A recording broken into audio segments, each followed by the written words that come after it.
ನಮಸ್ಕಾರ, ತಿಳಿಯೋಣ ಕನ್ನಡ ಯೂಟ್ಯೂಬ್ ಚಾನಲ್ಗೆ ಸ್ವಾಗತ. ನಾನು ಲೇಖನ ಶ್ರೀನಿಧಿ. ಇವತ್ತು ಕನ್ನಡ ವ್ಯಾಕರಣದಲ್ಲಿ ಛಂದಸ್ಸು ಅಂದರೆ ಏನು, ಛಂದಸ್ಸಿನ ವಿಧಗಳು ಯಾವ್ಯಾವುದು ಅಂತ ತಿಳಿಸ್ಕೊಡ್ತೀನಿ.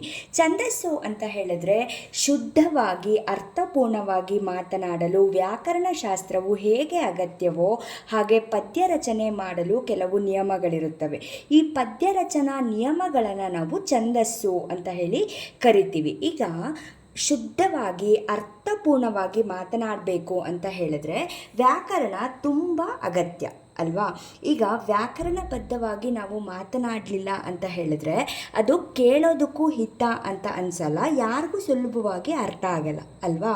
ಹೇಗೆ ಶುದ್ಧವಾಗಿ ಓದೋದಕ್ಕೆ ಬರೆಯೋದಕ್ಕೆ ವ್ಯಾಕರಣಶಾಸ್ತ್ರವನ್ನು ನಾವು ಉಪಯೋಗಿಸ್ತೀವೋ ಅದೇ ಥರ ಕನ್ನಡ ಸಾಹಿತ್ಯದಲ್ಲಿ ಪದ್ಯ ರಚನೆ ಮಾಡಲಿಕ್ಕೆ ಕೆಲವು ಪದ್ಯ ರಚನಾ ನಿಯಮಗಳು ಇದ್ದಾವೆ. ಈ ಪದ್ಯ ರಚನಾ ನಿಯಮಗಳನ್ನೇ ನಾವೇನಂತ ಕರಿತೀವಿ, ಛಂದಸ್ಸು ಅಂತ ಹೇಳಿ ಕರಿತೀವಿ. ಗೊತ್ತಾಯ್ತಲ್ವ ಛಂದಸ್ಸು ಅಂತ ಹೇಳಿದ್ರೆ ಏನು ಅಂತ. ಛಂದಸ್ಸು ಅಂತ ಹೇಳಿದ್ರೆ ಪದ್ಯ ರಚನಾ ನಿಯಮಗಳನ್ನು ನಾವು ಛಂದಸ್ಸು ಅಂತ ಹೇಳಿ ಕರಿತೀವಿ. ಈಗ ನೋಡಿ, ಕನ್ನಡ ಸಾಹಿತ್ಯವನ್ನು ನಾವು 3 ವಿಧಗಳಾಗಿ ವಿಂಗಡಿಸ್ತೀವಿ. ಒಂದು ಗದ್ಯ, ಪದ್ಯ ಮತ್ತು ಚಂಪೂ ಕಾವ್ಯ. ಈಗ ಗದ್ಯವನ್ನು ರಚನೆ ಮಾಡಬೇಕಾದ್ರೆ ಯಾವುದೇ ನಿಯಮಗಳು ಇರೋದಿಲ್ಲ, ಯಾವುದೇ ನಿರ್ಬಂಧಗಳು ಇರೋದಿಲ್ಲ. ಆದರೆ ಪದ್ಯವನ್ನು ರಚನೆ ಮಾಡಬೇಕಾದ್ರೆ 3 ಸಾಲಲ್ಲಿರಬೇಕು, 4 ಸಾಲಲ್ಲಿರಬೇಕು, 6 ಸಾಲಲ್ಲಿರಬೇಕು, 14 ಸಾಲಲ್ಲಿರಬೇಕು ಅಂತ ನಿಯಮಗಳು ಇದ್ದಾವೆ. ಅದೇ ರೀತಿ ಚಂಪೂ ಕಾವ್ಯ ಗದ್ಯ ಮತ್ತು ಪದ್ಯದ ಮಿಶ್ರಣದಿಂದ ಕೂಡಿರಬೇಕು ಅಂತ ನಿಯಮ ಇದೆ. ಈ ರೀತಿ ಪದ್ಯ ರಚನಾ ನಿಯಮಗಳನ್ನು ನಾವು ಛಂದಸ್ಸು ಅಂತ ಹೇಳಿ ಕರಿತೀವಿ. ಈ ಛಂದಸ್ಸು ಶಾಸ್ತ್ರ ಅನ್ನೋವಂಥದ್ದು ಹೊಸ ಕನ್ನಡ ಕಾವ್ಯಗಳಿಗೆ ಅನ್ವಯಿಸೋದಿಲ್ಲ. ಹಾಗಾದರೆ ಯಾವುದಕ್ಕೆ ಅನ್ವಯ ಆಗತ್ತೆ ಅಂತ ನೀವು ಕೇಳೋದಾದರೆ ನಡುಗನ್ನಡ ಮತ್ತು ಹಳೆಗನ್ನಡ ಕಾವ್ಯಗಳಿಗೆ ಛಂದಸ್ಸು ಶಾಸ್ತ್ರ ಅನ್ವಯ ಆಗತ್ತೆ.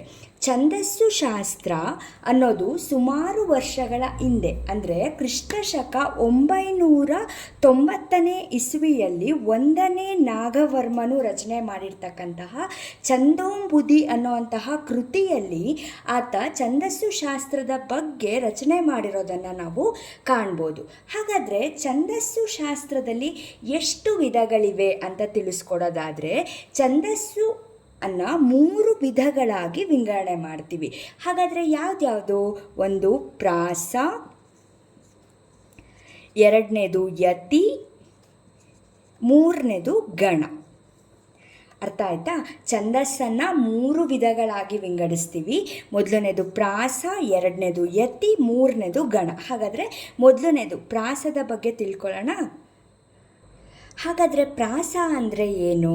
ಪ್ರಾಸ ಅಂತ ಹೇಳಿದ್ರೆ ಆಂಗ್ಲ ಭಾಷೆಯಲ್ಲಿ ನಾವು ರೈಮಿಂಗ್ ವರ್ಡ್ಸ್ ಅಂತ ಹೇಳ್ತೀವಲ್ವ, ಕನ್ನಡದಲ್ಲಿ ಪ್ರಾಸ ಅಂತ ಹೇಳಿ ಕರಿತೀವಿ. ಪ್ರಾಸ ಅಂತ ಹೇಳಿದ್ರೆ ಪದ್ಯದ ಪ್ರತಿಯೊಂದು ಸಾಲಿನ 1ನೇ ಮತ್ತು 2ನೇ ಸ್ವರದ ಮಧ್ಯದಲ್ಲಿ ಒಂದೇ ರೀತಿಯ ವ್ಯಂಜನಗಳು ಬಂದರೆ ಅದನ್ನು ನಾವು ಪ್ರಾಸ ಅಂತ ಹೇಳಿ ಕರಿತೀವಿ. ಇನ್ನೊಂದು ಸರಿ ಹೇಳ್ತೀನಿ, ಪದ್ಯದ ಪ್ರತಿಯೊಂದು ಸಾಲಿನ 1ನೇ ಮತ್ತು 2ನೇ ಸ್ವರದ ಮಧ್ಯದಲ್ಲಿ ಒಂದೇ ರೀತಿಯ ವ್ಯಂಜನಗಳು ಬಂದರೆ ಅದನ್ನು ನಾವು ಪ್ರಾಸ ಅಂತ ಹೇಳಿ ಕರಿತೀವಿ. ಉದಾಹರಣೆ ನೋಡಿ, 10ನೇ ತರಗತಿಯ ಚಲವೆನೆ ಮೆರೆವೆಂ ಅನ್ನೋಂತಹ ಪದ್ಯದ ಮೂಲಕ ನಾನು ಉದಾಹರಣೆಯನ್ನು ತಿಳಿಸ್ಕೊಡ್ತೀನಿ. ಇಲ್ಲಿ ನೋಡಿ, ನಿಮಗೆ ಪೊಡೆಮಟ್ಟು ಪೋಪಿ ಸಮಕಟ್ಟಿಂ ಬಂದೆನ್ ಅಹಿತರೋಳ್ ಸಂಧಿಯನೆ ಸಮ ಕೊಳಿಸಲೆಂದು ಬಂದೆನೆ ಸಮರದೊಳೆನ ಗಜ್ಜ ಪೇ ಆವುದು ಕಜ್ಜಂ. ಇಲ್ಲಿ ನೋಡಿ, ನಿಮಗೆ ಮಾ ಬಂದಿದೆ, ಸಮಕಟ್ಟಿಂ ಮ, ಸಮಕೊಳಿಸಲೆಂದು ಮ, ಸಮರದೋಳ್ ಇಲ್ಲಿ ಏನು ಬಂದಿದೆ? ಪ್ರತಿಯೊಂದು ಸಾಲಿನಲ್ಲಿ ಒಂದೇ ರೀತಿಯ ವ್ಯಂಜನ ಬಂದರೆ ಇದನ್ನು ನಾವೇನಂತ ಕರಿತೀವಿ? ಪ್ರಾಸ ಅಂತ ಹೇಳಿ ಕರಿತೀವಿ. ಗೊತ್ತಾಯ್ತಲ್ವಾ? ಪದ್ಯದ ಪ್ರತಿಯೊಂದು ಸಾಲಿನ 1ನೇ ಮತ್ತು 2ನೇ ಸ್ವರದ ಮಧ್ಯದಲ್ಲಿ ಒಂದೇ ರೀತಿಯ ವ್ಯಂಜನ ಬಂದರೆ ಇದನ್ನು ನಾವು ಪ್ರಾಸ ಅಂತ ಹೇಳಿ ಕರಿತೀವಿ. ಪ್ರಾಸದಲ್ಲಿ 3 ವಿಧಗಳನ್ನು ಕಾಣ್ಬೋದು. ಮೊದಲನೇದು ಆದಿಪ್ರಾಸ, ಮಧ್ಯಪ್ರಾಸ ಮತ್ತು ಅಂತ್ಯಪ್ರಾಸ. ಹಾಗಾದರೆ ಆದಿಪ್ರಾಸ ಅಂದರೆ ಏನು? ಕಾವ್ಯದ ಪ್ರತಿ ಸಾಲಿನ 1 ಮತ್ತು 2ನೇ ಸ್ವರಗಳ ನಡುವೆ ಬರುವ ಪ್ರಾಸವನ್ನು ನಾವು ಆದಿಪ್ರಾಸ ಅಂತ ಹೇಳಿ ಕರಿತೀವಿ. ಇನ್ನೊಂದು ಸರಿ ಹೇಳ್ತೀನಿ, ಕಾವ್ಯದ ಪ್ರತಿ ಸಾಲಿನ 1 ಮತ್ತು 2ನೇ ಸ್ವರಗಳ ನಡುವೆ ಬರೋ ಪ್ರಾಸವನ್ನು ನಾವು ಆದಿಪ್ರಾಸ ಅಂತ ಹೇಳಿ ಕರಿತೀವಿ. ಮಧ್ಯಪ್ರಾಸ ಅಂತ ಹೇಳಿದ್ರೆ ಪ್ರತಿ ಸಾಲಿನ ಮಧ್ಯದಲ್ಲಿ ಬರುವ ಪ್ರಾಸವನ್ನು ನಾವು ಮಧ್ಯಪ್ರಾಸ ಅಂತ ಹೇಳಿ ಕರಿತೀವಿ. ಮಧ್ಯಪ್ರಾಸವನ್ನು ಹೆಚ್ಚಾಗಿ ತ್ರಿಪದಿಯಲ್ಲಿ ನಾವು ಕಾಣ್ಬೋದು. ಮಧ್ಯಪ್ರಾಸವನ್ನು ನಾವು ಹೆಚ್ಚಾಗಿ ತ್ರಿಪದಿಗಳಲ್ಲಿ ಕಾಣ್ಬೋದು. ಹಾಗಾದರೆ ಅಂತ್ಯಪ್ರಾಸ ಅಂದರೆ ಏನು? ಪ್ರತಿ ಸಾಲಿನ ಅಂತ್ಯದಲ್ಲಿ ಬರೋ ಪ್ರಾಸವನ್ನೇ ನಾವು ಅಂತ್ಯಪ್ರಾಸ ಅಂತ ಹೇಳಿ ಕರಿತೀವಿ. ಗೊತ್ತಾಯಿತು ಅಲ್ವಾ? ಪ್ರಾಸ ಅಂದರೆ ಏನು? ಪ್ರಾಸದಲ್ಲಿ ಒಟ್ಟು 3 ವಿಧಗಳಿದ್ದಾವೆ. ಒಂದು ಆದಿಪ್ರಾಸ, ಮಧ್ಯಪ್ರಾಸ ಮತ್ತು ಅಂತ್ಯಪ್ರಾಸ. ಛಂದಸ್ಸಿನ 2ನೇ ವಿಧ ನೋಡೋಣ, ಯತಿ. ಛಂದಸ್ಸಿನ 2ನೇ ವಿಧ ಯತಿ. ಯತಿ ಅಂದರೆ ಏನು?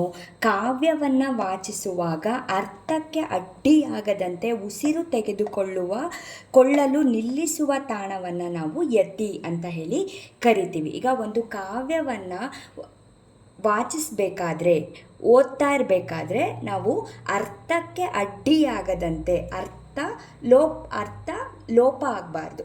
ಸೊ ಅರ್ಥಕ್ಕೆ ಲೋಪವಾಗದಂತೆ ನಾವು ಉಸಿರು ತೆಗೆದುಕೊಳ್ಳಲು ನಿಲ್ಲಿಸುವಂತಹ ತಾಣವನ್ನೇ ಏನಂತ ಕರಿತೀವಿ? ತಾಣ ಅಂದರೆ ಜಾಗ.